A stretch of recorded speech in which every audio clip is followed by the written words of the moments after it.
Among the hundreds of people who dropped pills into burn bins at the Sacramento Police Department this last weekend was Kenneth Lowry. He unloaded more than 20 bottles of medications he'd been holding on to for at least a year. I tried to do this last year, and no one was able to take it, so I went to Kaiser, and they fell up early. So I figured this year I will come out early and deliver it so that I can go home and don't have to worry about these pills next year. Lowry clearly wasn't alone. The demand to turn in unwanted, unused drugs is high. Pictures taken by the Federal Drug Enforcement Agency showed just how many drugs were collected in the Sacramento area in the one-day event. More than 14,000 pounds taken out of medicine cabinets to be incinerated. The reason these take-back programs only happen once or twice a year is because of the cost of disposing of medications, especially highly addictive pain pills.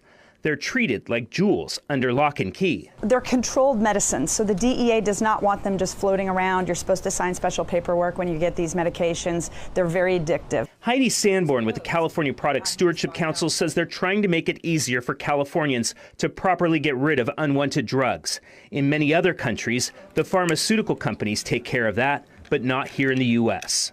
The drug companies have been much more willing in other countries to step up and actually pay for these programs. Most of Europe, much of Canada, and now Mexico as of 2015 all have drug company funded collection take-back programs, and they're all, as far as I know, done in pharmacies. KCRA 3 Investigates has found in Sacramento there are only a dozen locations where you can drop off drugs year-round. Other California counties have tried to force pharmaceutical companies to pay for drug take-back programs, but they have been met with opposition from the drug industry. It would be much more helpful, we think, if they would just help us fund the medication bins and the disposal and the promotion of those bins. 8 counties in California have passed local ordinances that actually mandate that the drug companies do this. And so far, they're getting their medicine bins out. They're having one-day collection events and having great success. Walgreens has started its own program, making it the largest pharmacy chain in the country to fund its own year-round drug take-back bins.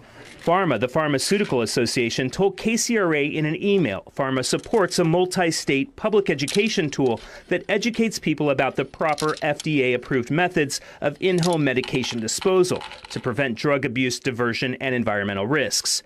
However, the Product Stewardship Council points out Pharma's website suggests throwing pills in the trash, which the DEA says you should never do.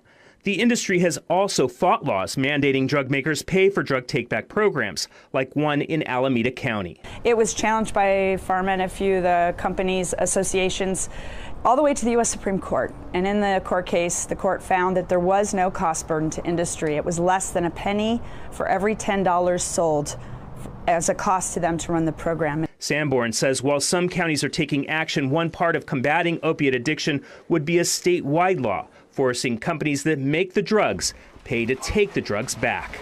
In Sacramento, Kevin Oliver, KCRA 3 News.